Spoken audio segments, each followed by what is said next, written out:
Assalamualaikum warahmatullahi wabarakatuh. Selamat datang kembali di channel Radio Story. Masih bersama dengan saya, Mas Salah. Untuk kali ini saya akan menceritakan sebuah cerita yang berjudul Lina. Cerita ini adalah kisah nyata yang ditulis oleh akun Facebook bernama Kang Asep Hidayat.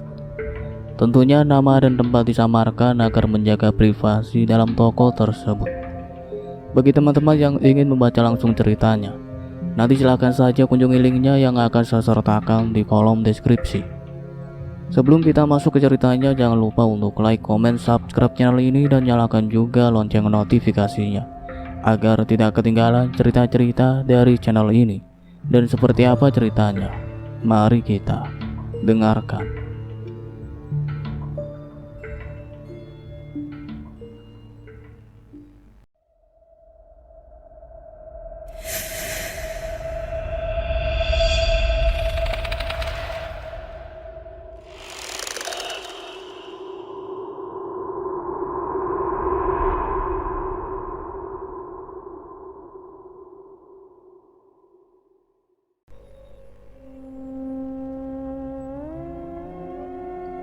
Mengapa di dunia ini kerap terjadi kebiadaban, kekejian, bahkan kekejian dilakukan oleh manusia yang seharusnya menjadi pelindung di dalam hidupnya?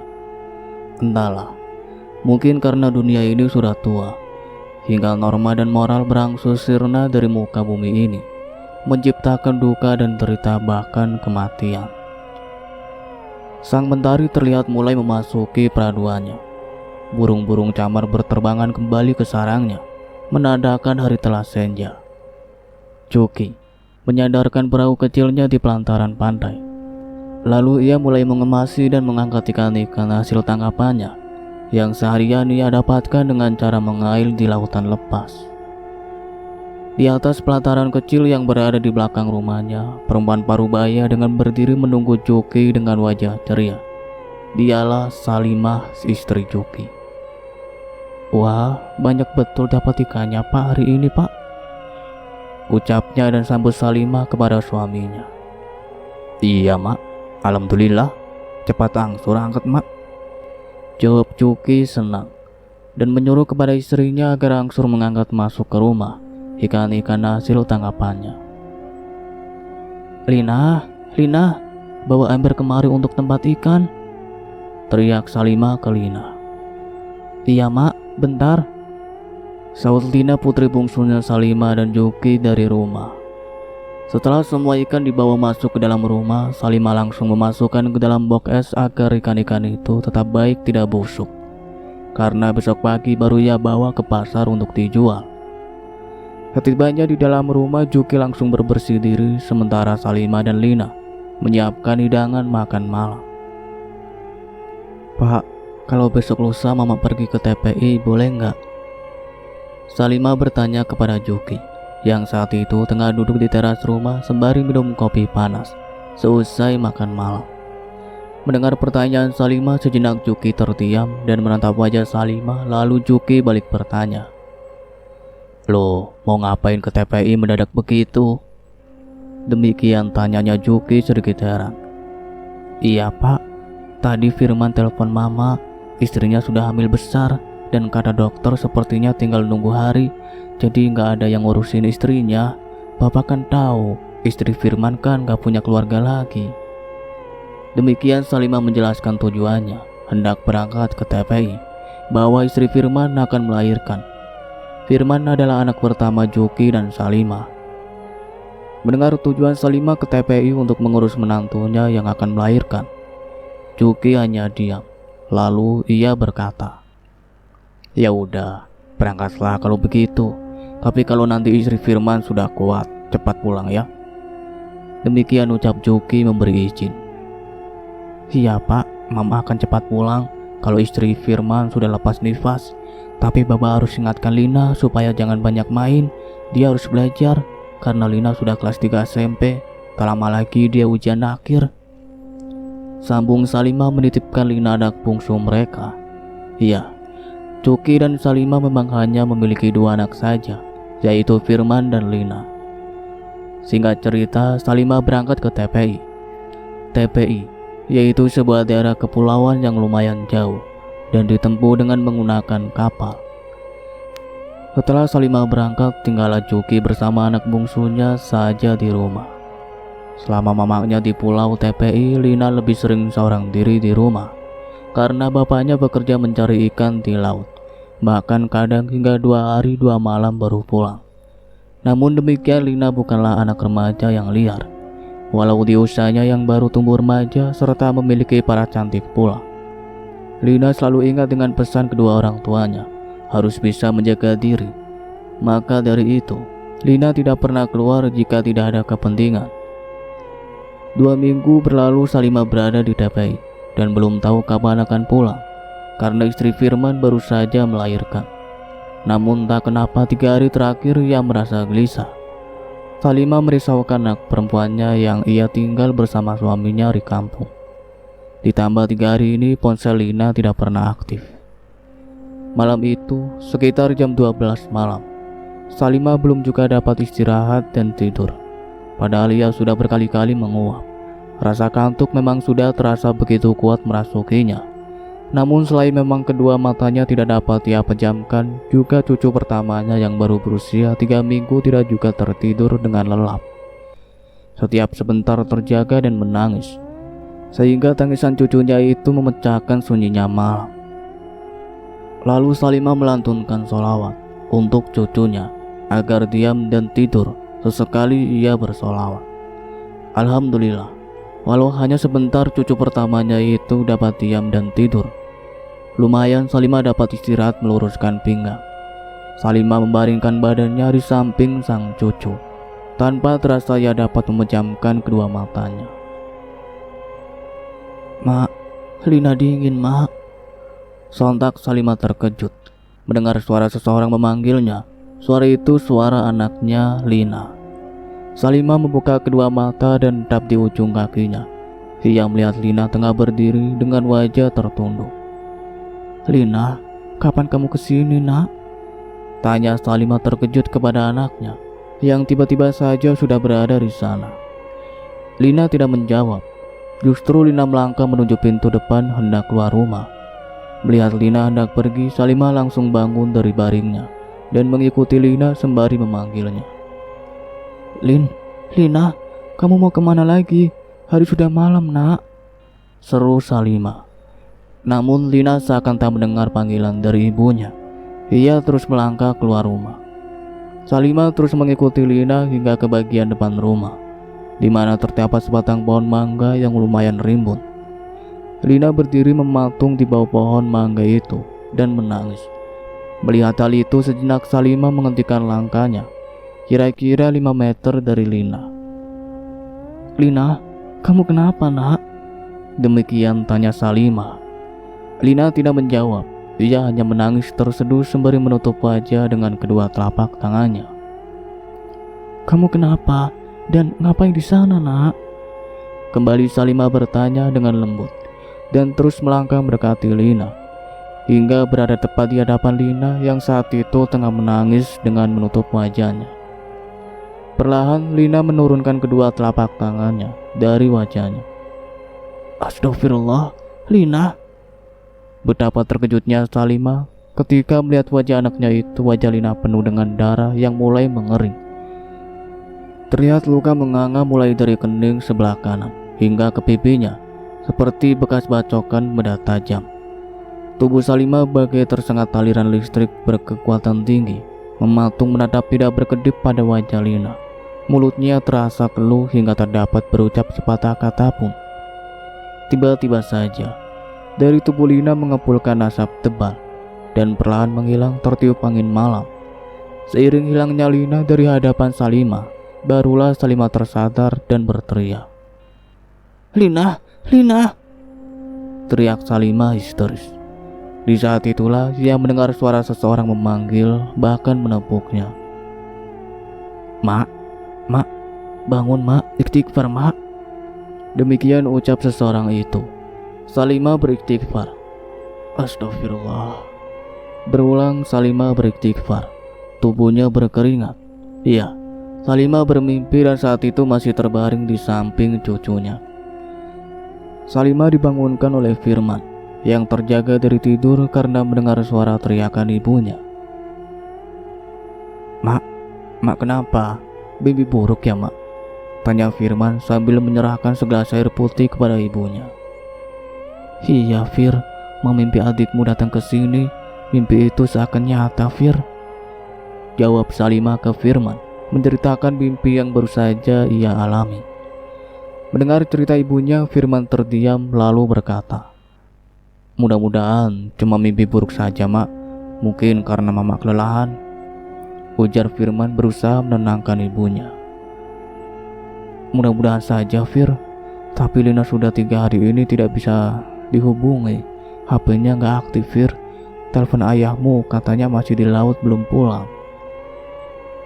ujar Salimah dengan raut wajah terlihat khawatir.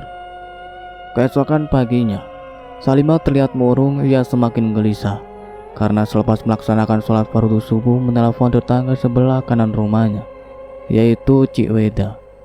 Salimah mendapat kabar tentang anak perempuannya bahwa Cik Weda sudah beberapa hari tidak melihat Lina dan Juki suaminya itu juga jarang pulang.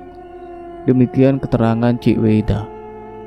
Jam 7 pagi ketika sarapan pagi bersama Firman, Salimah tak banyak bicara hingga memancing Firman untuk bertanya. Mak, mama sakit ya? Kalau sakit kita berobatlah mak, ucap Firman ke ibunya. Firman merasa khawatir dengan kesehatan ibunya karena pagi itu memang wajah Salimah terlihat pucat dan lesu. Mama tak sakit Fir, cuma mama merasa risau sama adikmu di kampung. Tadi subuh mama telepon Cik Weda. Cik Weda bilang sudah 3 hari ini tidak melihat adikmu. Terakhir Cik Weda lihat Lina dan ayahmu pergi ke hutan. Katanya mau cari kayu untuk tingkat pelantar. Demikian ujar Salimah panjang lebar ke Firman. Terus kemana ya Lina? Ucap Firman bingung.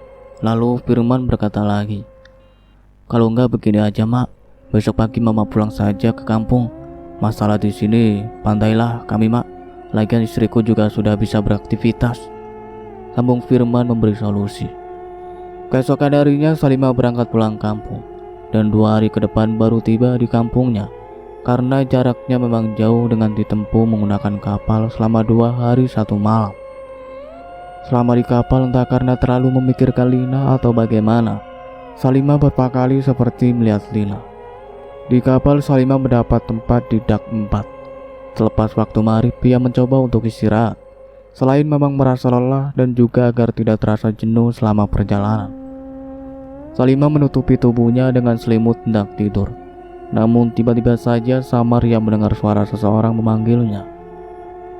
Ma, Lina kesepian ma. Mendengar suara itu seketika Salimah membuka kedua matanya kembali. Ia mengucek kedua mata untuk memperjelas pandangannya. Iya, Salimah dengan pasti dan yakin siapa yang ia lihat. Tak jauh darinya ia melihat Lina tengah berdiri menatapnya. Salimah bangun dan beranjak turun dari tempat tidurnya mendekati Lina. Anehnya seperti ketika malam itu di rumah Firman.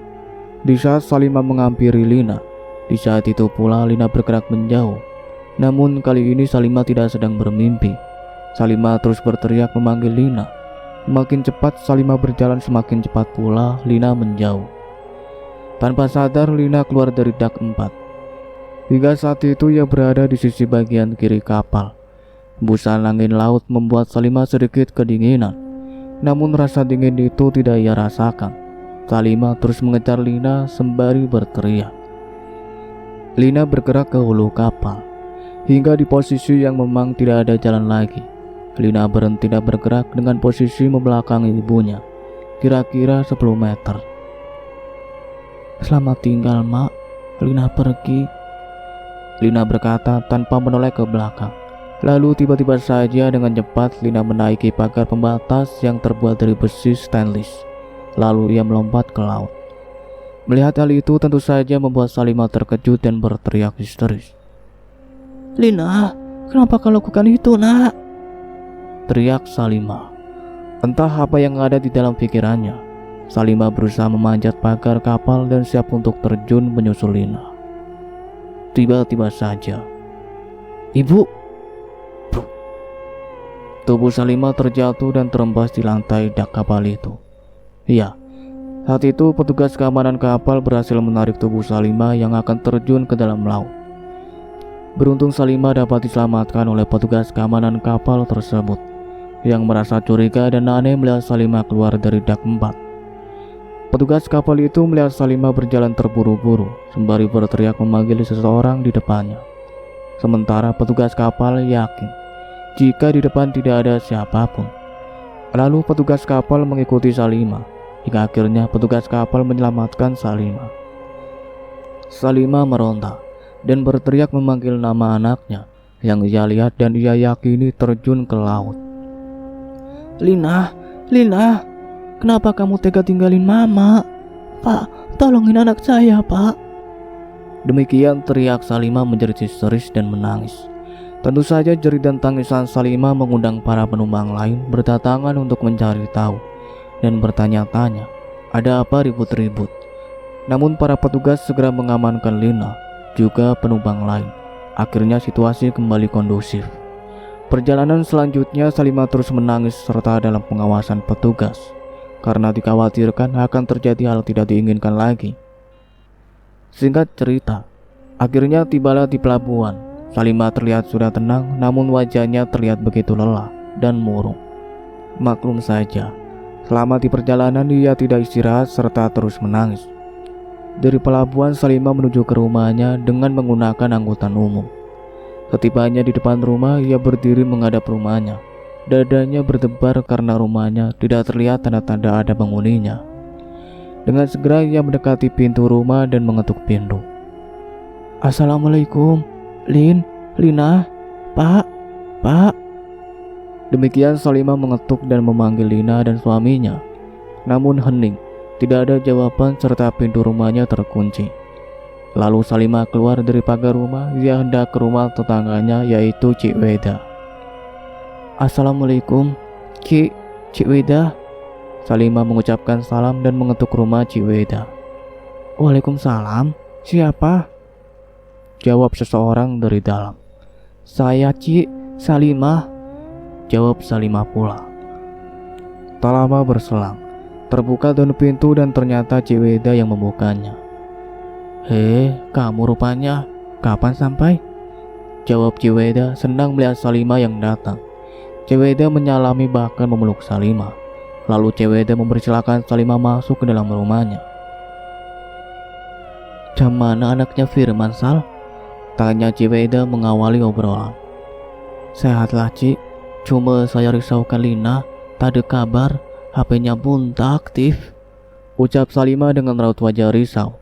Mendengar ucapan Salimah, Cik Weda justru terlihat lebih terkejut dan berkata, "Loh, jam mana pula ceritanya? Saya jumpa ayah dia, kata dia Lina berangkat nyusul engkau, Sal. Makanya kami pikir dia dengan engkau di sana. Sekarang engkau cakap periksa Lina tak ada." Demikian tutur Cik Weda tak mengerti dengan semua ini. Mendengar penuturan Cik Weda, tentu saja Salimah semakin tak karuan perasaannya. Lalu ia kembali berkata dengan bergetar, "Lalu Lina kemana ya Cik? Dan Bang Juki kemana pula?" ucap Salimah mulai menangis. "Sabar dulu Sal, coba engkau telepon Juki, kata mana dia sekarang," ucap Cik Weda berusaha menenangkan Salimah. "Dari 2 hari kemarin HP dia tak aktif juga Cik. Bingung saya jadinya kalau jam ini Cik," jawab Salimah. "Cobalah lagi, engkau telepon sekarang Sal. Tak usah engkau bingung, nanti engkau tak dapat berpikir kalau bingung," ucap Cik Weda menenangkan Salimah. Lalu Salimah mengambil ponselnya dari dalam tas dan mencoba menelpon Juki berkali-kali. Namun tetap saja HP Juki tidak aktif. Singkat cerita, dengan dibantu oleh suami Cik Weda, Salimah membongkar pintu rumahnya. Karena Lina juga suaminya tidak kunjung pulang serta tidak dapat dihubungi. Setelah pintu rumahnya terbuka, Salimah masuk ke dalam. Dia langsung memeriksa seluruh ruangan rumahnya, terutama kamar Lina. Pandangan mata Salimah tertuju ke meja belajar Lina. Di atas meja itu ia melihat ponsel Lina tergeletak.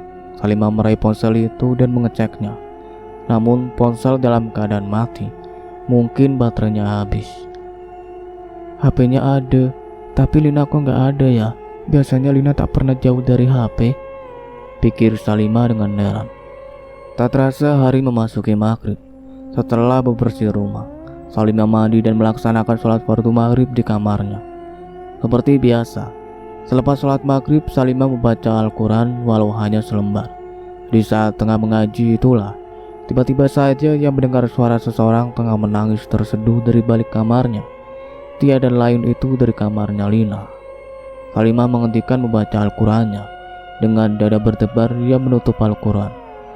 Perlahan ia beranjak berdiri dan melangkah keluar kamar hendak melihat siapa gerangan yang menangis di dalam kamar anaknya. Suara tangisan itu terdengar sangat jelas karena memang rumahnya berdindingkan papan, ciri khas rumah di pelantaran laut. Dada Salimah terasa semakin berdebar kencang. Tangan kanannya menggigil menyentuh handle pintu kamar Lina. Handle pintu diputarnya. Secara perlahan dan pintu kamar itu ia dorong. Tiba-tiba saja suara tangisan itu berhenti. Salimah terus membuka pintu kamar Lina lebih lebar. Pandangan matanya langsung ia sapukan ke segala sudut kamar Lina. Namun Salimah tidak mendapati siapapun di dalam kamar itu. Salimah merasa kepalanya sakit serta mual yang teramat sangat. Tiba-tiba saja di ruang kamar anaknya itu tercium bau bangkai menyeruak seakan memenuhi kamar itu. Salimah dengan segera keluar dan langsung masuk ke dalam kamarnya. Di dalam kamar, Salimah duduk termenung di tepi ranjang. Bulu kuduknya meremang. Ada rasa takut merasuki jiwanya. Salimah bingung tidak tahu apa yang harus ia lakukan selain duduk sembari terus beristighfar dalam hati. "Mak, tolong Lina, Mak." Di saat itu pula Salimah mendengar suara bisikan dari balik kamarnya. Dengan jelas dan pasti Salimah mengenali suara itu. Iya, itulah suara Lina anaknya. "Lina, kamu di mana, Nak?" ucap Salimah. Lalu tanpa pikir ini dan itu ia bangkit dari duduknya dan langsung melangkah keluar dari kamarnya menuju kamar Lina lagi. Salimah langsung membuka pintu lebar-lebar dan hendak masuk, namun tiba-tiba ia menghentikan langkahnya. Ia berdiri kaku di depan pintu kamar Lina. Salimah melihat Lina berada di dalam kamar, duduk di tepi ranjang tengah memandang ke arah pintu. Di mana saat itu Salimah berdiri yang membuat Salimah tiba-tiba saja mematung dan berdiri di sana. Karena saat itu dia melihat putrinya dengan perwujudan sangat mengerikan. Wajah Lina yang menghitam karena darah yang mengering. Dari lukanya yang menganga, terlihat belatung berkelihatan berusaha keluar dari luka itu dan jatuh di lantai kamar. Lina tidak berbicara apapun, ia hanya menangis. Menyaksikan itu, Salimah langsung terkulai dan jatuh di lantai. Salimah tak sadarkan diri. Deburan ombak kecil terus mengempas tepian pantai dengan lembut. Bagai musik alami yang terdengar begitu menenangkan jiwa. Salimah terjaga dari tidurnya. Ia sangat terkejut karena bangun kesiangan. Dengan terburu-buru ia langsung ke kamar mandi, hendak berwudu dan melaksanakan sholat fardu subuh walau terlambat. Ya, saat itu waktu menunjukkan jam 6 pagi. Setelah melaksanakan sholat subuh, Salimah memasak nasi dan sedikit lauk untuk sarapan. Karena sedari kemarin sore Salimah memang belum ada makan. Ketika sedang memasak, itulah pikirannya kembali ke hal yang ia alami tadi malam. Sehingga ia tertidur dan tersadar berada di lantai kamar Lina. Begitu ia teringat, seketika tubuhnya gemetaran. Bulu kuduknya meremang. Ada rasa takut merasuki jiwanya. Salimah buru-buru mematikan kompor, lalu melangkah keluar rumah, pergi ke rumahnya Cik Weda. "Dok, dok, dok." "Assalamualaikum, Cik." Salam Salimah dan mengetuk rumah Cik Weda. Tak lama berselang terdengar suara menjawab dari dalam dan pintu rumahnya terbuka. "Waalaikumsalam. Engkau rupanya. Apa hal, Sal?" Sapa sekaligus tanya Cik Weda. "Cik, aku mau cerita serius dan penting, Cik," jawab Salimah terburu-buru dengan raut wajah pucat. "Ayolah masuk, cerita apa, Sal? Serius betul nampaknya?" tanya Cik Weda yang sekaligus mengajak Salimah masuk. Setelah di dalam ruangan tamu, kembali Ceweda bertanya, "Engkau nak cerita apa, Sal?" Demikian tanya Ceweda mengulang pertanyaannya. Singkat cerita, Salimah menceritakan semua yang ia alami tadi malam. Mendengar cerita dari Salimah, tentu saja semua itu membuat Ceweda sangat terkejut, bahkan bergidik ngeri. Lalu Ceweda berkata, "Sal, aku rasa ada hal buruk yang terjadi kepada anakmu, tapi nggak tahu apa." "Benar, Ci, aku berpikir seperti itu juga," sambung Salimah yang mulai menangis. "Terus aku harus bagaimana, Ci? Aku bingung harus berbuat apa," ucap Salimah lagi semakin sedih. Di saat mereka berdua tengah berbincang, tiba-tiba saja terdengar seseorang mengucapkan salam dari luar rumah. Ceweda beranjak melangkah untuk melihat siapa yang di luar. Dan setelah berada di depan dan tahu siapa yang datang, Ceweda sangat terkejut karena ternyata Juki yang datang. "Hai, engkau rupanya Juk." Mendengar Juki yang datang, Salimah langsung berdiri dari duduknya dan keluar rumah pula. "Pak, kemana saja kok enggak ada kabar? Mana Lina, Pak?" tanya Salimah ke Juki sembari menangis. "Bapak baru pulang dari laut, Mak. Bapak nggak tahu Lina di mana," jawab Juki dengan pelan. Lalu Juki ngeloyor begitu saja melangkah menuju rumahnya. Melihat sikap Juki yang terkesan acuh membuat Ceweda merasa ada keanehan. Bukannya tempo hari Juki mengatakan jika Lina menyusul Salimah ke TPI. Kenapa barusan Juki bilang tidak tahu Lina di mana? Atau mungkin karena Juki tengah kecapean pulang dari melaut? Pikir Ceweda berkecamuk. Setelah pamitan ke Ceweda, Salimah pulang menyusul Juki. Ketibanya di rumah, Salimah melihat Juki suaminya itu tengah duduk termenung di depan pintu dapur yang terbuka, menghadap ke arah luar, yaitu lautan lepas. Salimah berkati Juki dan kembali bertanya, "Pak, Bapak kemana saja selama beberapa hari ini? Dihubungi tak bisa, HP Lina juga tidak bisa. HP Lina ada di kamarnya, tapi Lina tidak ada. Kemana Lina, Pak?" Demikian tanya Salimah khawatir. "Kan Bapak sudah bilang, kalau Bapak tidak tahu, waktu Bapak pergi melaut dia di rumah," jawabnya Juki dengan acuh. "Iya, Pak, tapi beberapa hari yang lalu Ceweda bilang, jika Lina pergi sama Bapak ke hutan cari kayu. Apa benar begitu, Pak?" tanya Salimah ke Juki. Mendapat pertanyaan itu, sesaat Juki terdiam. Lalu ia berbicara, "Mama, suami pulang kerja bukannya dikasih makan, minum, ini malah terus ditanya. Manalah Bapak tahu kemana Lina? Bapak kan setelah itu pergi ke laut." Demikian ujar Juki sedikit keras dan mengalihkan pembicaraan. Mendengar jawaban Juki, Salimah tak berkata lagi. Lalu ia menyiapkan makan yang memang pagi tadi ia sudah masak. Di saat Juki tengah makan, Salimah pergi ke kamar mandi untuk berbersih diri. Karena setelah masak tadi pagi, Salimah memang belum mandi. Beberapa menit Salimah mandi, setelah itu ia langsung masuk kamar untuk berganti pakaian. Namun ketika keluar dari kamar mandi, Salimah tidak melihat Juki yang tadi sedang makan di dapur. Karena jika dari kamar mandi hendak ke kamar tentunya melewati dapur. "Pak, Bapak," panggil Salimah ke suaminya. Namun tak terdengar jawaban. Lalu Salimah melangkah ke depan, barangkali Juki duduk di depan. Namun setelah di depan, Salimah tidak juga mendapati Juki. Mungkin dia beli rokok ke warung. Demikian pikir Salimah. Lalu ia memutuskan masuk ke kamar untuk salin pakaian. 7 hari yang lalu, sore itu ombak lumayan tinggi, diiringi angin laut yang kencang, menciptakan hempasan ombak kuat di pantai, ditambah hujan turun dengan derasnya. Lina duduk sendiri menunggu sang bapak yang belum pulang dari melaut. Ia sangat mengkhawatirkan bapaknya, karena ia tahu situasi cuaca seperti ini tentunya sangat berbahaya jika masih berada di laut. Sementara ibunya sedang di kota TPI tengah mengurus anak abangnya yang baru saja lahiran. Sesekali Lina melihat jam yang ada di ponselnya. Waktu menunjukkan jam 6 sore. Tiba-tiba terdengar suara pompong yang semakin lama semakin dekat. Lina berdiri dari duduknya bersiap menyambut bapaknya datang. Ia sangat yakin jika itu Pompong bapaknya. Tak lama berselang terlihat Pompong bersandar di pelantaran belakang rumahnya. Benar saja, itu Juki. Segera Lina mengambil payung dan ember besar untuk tempat ikan. Lalu ia berjalan mendekati bapaknya. "Pak, cepat, hujannya deras.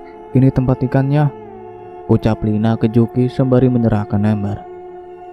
Setelah selesai mengangkat ikan dan menambatkan pompongnya, mereka masuk ke dalam rumah. Juki langsung mandi dan berganti pakaian, sementara Lina menyiapkan makanan untuk makan malam.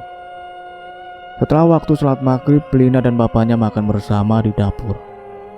Tiba-tiba saja terdengar suara deburan ombak kuat mengempas di belakang rumah, karena memang rumah mereka di tepian laut.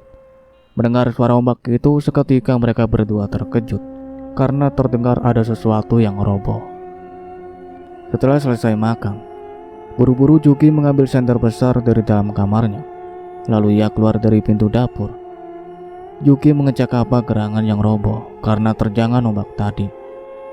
Senter dinyalakan dan disorotkan ke arah pompongnya, khawatir jika pompongnya tenggelam. Juki merasa lega karena saat itu ia masih melihat pompongnya berada di tempatnya. Namun Juki melihat pelantarannya roboh. Iya, ombak besar tadi berhasil merobohkan beberapa tongkat pelantar. Setelah tahu apa yang terjadi, lalu Juki masuk kembali ke dalam rumah dan menutup pintu. "Lin, besok pagi kita ke hutan yuk, bantu papa cari kayu untuk tongkat pelantar. Karena tongkat pelantar kita rusak. Besok kan hari Minggu, Lina ke sekolah," ujar Juki ke anaknya, mengajak pergi ke hutan besok pagi. "Iya pak, ayolah," jawab Lina dengan singkat. Sesuai rencana, pagi itu Juki dan Lina berangkat ke hutan mencari beberapa batang kayu untuk memperbaiki pelatar yang rusak. Dengan membawa peralatan seperti golok dan kapak, tak lupa air minum. Setelah mengunci rumah, mereka berdua berangkat. "Nak kemana nih pagi-pagi Bute?" tanya Ceweda menyapa. Yang saat itu Ceweda tengah menyiram bunga di teras rumahnya. "Kami mau cari kayu ke hutan, Cik. Tadi malam pelatar kami roboh dihantam ombak," jawab Juki sembari tersenyum dan terus berlalu. Setibanya di dalam hutan yang memang tidak terlalu jauh dari kampungnya, Juki mulai melihat-lihat kayu yang menurutnya bagus untuk tongkat pelantar. Sementara Lina hanya mengikuti Juki dari belakang sembari bernyanyi pelan. Entah sudah berapa batang kayu didapatkan, akhirnya mereka memutuskan untuk istirahat sejenak. Mereka duduk di bawah pohon sambil mengobrol. "Pak, Mak kapan balik ya? Udah 2 minggu lebih Mak di sana," tanya Lina ke bapaknya. "Entahlah Lin, Papa tak tahu juga. Kata Ma dia takkan lama," jawab Juki. "Pak, Lina ke sungai dulu ya. Tak tahan nak pipis," ucap Lina ke bapaknya, mengatakan jika ia hendak ke sungai tak jauh dari tempat mereka istirahat. Lalu Lina melangkah berjalan di antara semak-semak menuju sungai untuk buang air kecil. Sembari bersenandung, Lina buang air kecil dan membasuh dengan air sungai itu. Setelah selesai, ia berdiri dan membalikkan badan hendak kembali ke ayahnya. "Astagfirullah, Bapak mau ngapain di sini?" tanya Lina terkejut karena di saat ia membalikkan badan, Lina melihat bapaknya tengah berdiri menghadapnya dengan tatapan aneh. Bahkan saat itu Juki tidak menggunakan pakaian sama sekali. Karena malu dan canggung melihat bapaknya yang telanjang, Lina menundukkan muka dan melangkah lewat samping kanan Juki, yang saat itu tengah berdiri hendak kembali ke tempat istirahat tadi. Tiba-tiba saja dengan buat Juki memeluk tubuh Lina, bahkan mencium Lina. Tentu saja hal itu membuat Lina terkejut, bahkan tidak sempat berbuat apa-apa lagi selain berteriak. "Pak, Bapak kenapa? Ini Lina anak Bapak," teriak Lina sambil berusaha melepaskan diri dari bapaknya yang kesetanan. Lina terus meronta dari pelukan dan himpitan Juki. Namun apalah daya, tenaga seorang anak perempuan menghadapi seorang laki-laki yang tengah dirasuki iblis. Akhirnya Lina pasrah dan sadar apa yang akan diperbuat bapaknya kepadanya. Lina mulai menangis sembari terus berusaha memohon belas kasih dari bapaknya. Namun Juki tidak peduli itu putrinya, darah dagingnya sendiri, yang seharusnya dijaga dan dilindungi. Juki tidak peduli dengan tangisan anaknya. Juki memperkosa Lina hingga berulang-ulang. Sudah dapat dipastikan apa yang Lina alami membuat hancur dan pilu perasaannya. Apalagi yang menghancurkan hidupnya bukan orang lain, justru bapak kandung sendiri yang seharusnya jadi pelindung hidupnya. Bapak tega sama Lina. Bapak bukan manusia, tapi iblis, ucap Lina di sela tangisnya dengan tubuh terasa remuk serta hati hancur. Lina berusaha bangun dari atas tanah yang lembab di hutan itu. Lalu ia melangkah pergi. Sejenak Lina menghentikan langkah dan tanpa menoleh ke Juki, mungkin karena Lina benar-benar merasa jijik terhadap bapaknya. Lina berkata, "Awas Pak, Lina akan kasih tahu ke Mama kalau Bapak sudah memperkosa Lina. Lina juga mau lapor polisi." Demikian ujar ke Juki, lalu kembali melangkah meninggalkan tempat itu dengan langkah terseok-seok. Mendengar ucapan Lina yang mengancamnya, Juki langsung berdiri dan berlari mengejar Lina, lalu berkata, "Kalau kau ceritakan hal ini ke siapapun, kubunuh kau." Bendak Juki. "Aku tak peduli kalau Bapak mau bunuh aku. Bunuhlah. Pokoknya aku mau laporkan Bapak ke polisi sekarang juga," jawab Lina tak peduli dengan ancaman Juki dan terus melangkah. Juki merasa geram melihat ancamannya tidak membuat Lina takut. Dengan kondisi masih telanjang, Juki mengejar Lina yang memang belum jauh. Juki menarik rambut Lina dengan kasar hingga Lina berteriak kesakitan. Juki tidak peduli melihat Lina kesakitan. Jauh rasa sayang kasihan saja terhadap anaknya saat itu tidak terlihat sama sekali. Lina terjatuh dengan posisi telentang karena rambutnya ditarik Juki dengan kuat. Di saat itulah darah segar menyambur dari bagian kepala Lina, mulai dari bagian kening sebelah kanan hingga ke bagian pipi Lina terbelah, terkena bacokan golok tajam Juki. Ya, Juki telah membunuh Lina dengan sadar. Sesaat tubuh Lina menggeliat merenggang nyawa, lalu diam tak bergerak lagi. Lina tewas di tangan bapaknya sendiri setelah beberapa kali diperkosa. Juki Laksana, pembunuh berdarah dingin, setelah memperkosa dan membunuh putri kandungannya sendiri, dengan santai ia menggunakan pakaian lalu menyulut sebatang rokok dan duduk tak jauh dari mayat Lina.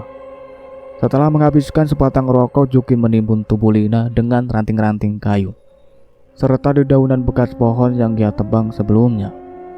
Setelah yakin tubuh Lina tidak terlihat, Juki pergi meninggalkan Lina begitu saja, seakan tidak pernah terjadi kebiadaban yang dia lakukan di tempat itu.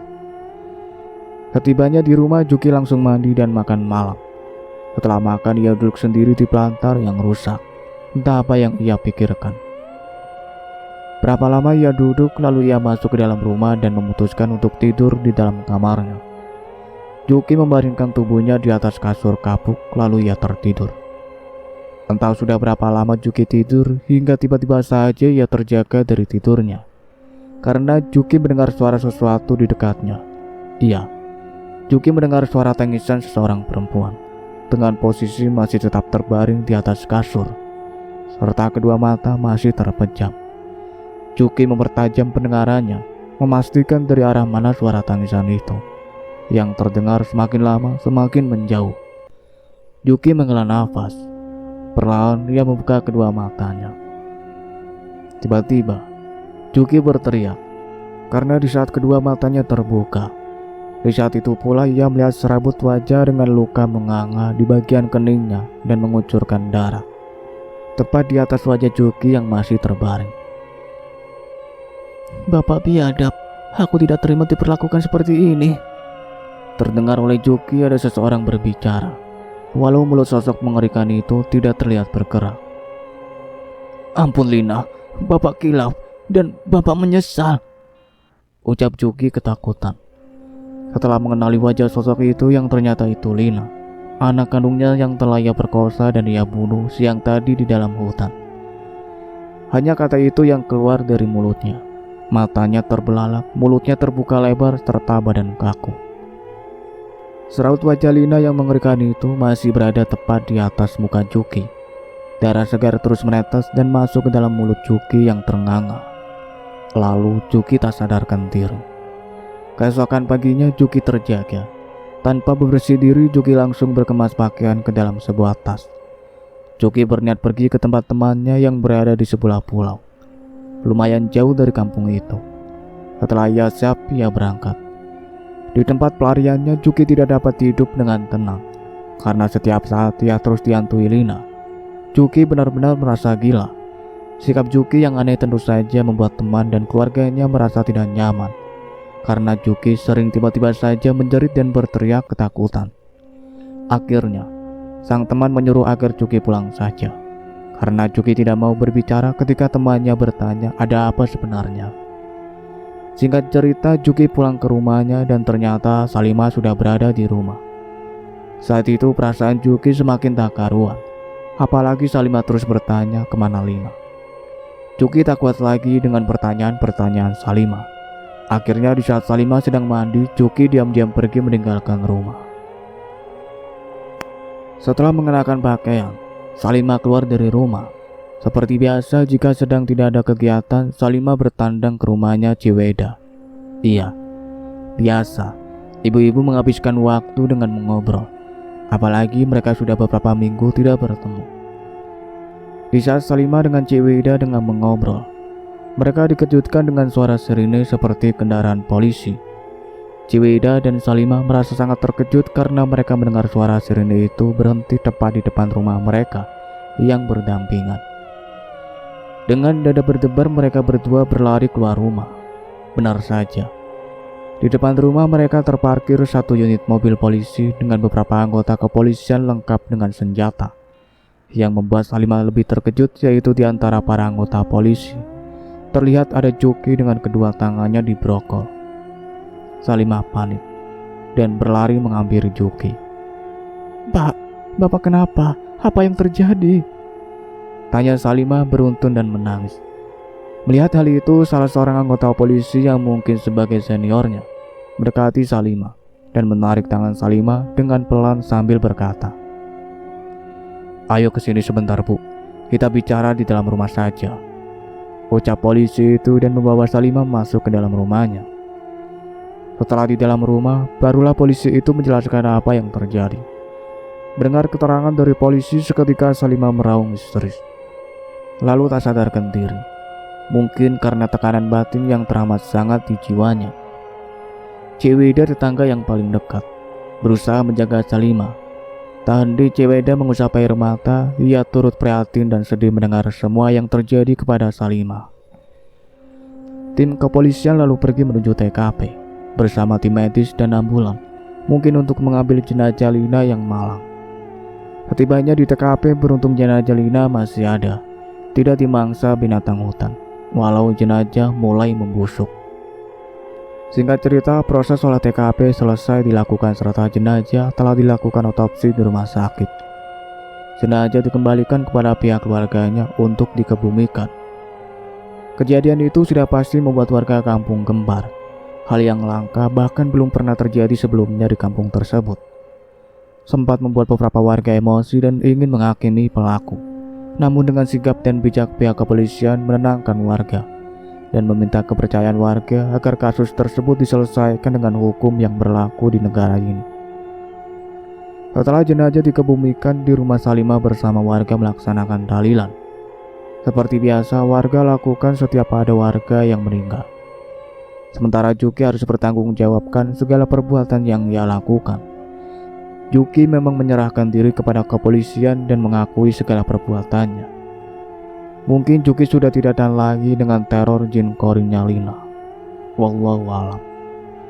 Sekilas info dari petugas kepolisian ketika dalam proses pemeriksaan. Juki sering tiba-tiba saja menangis bahkan ketakutan karena sikap dan perilakunya demikian.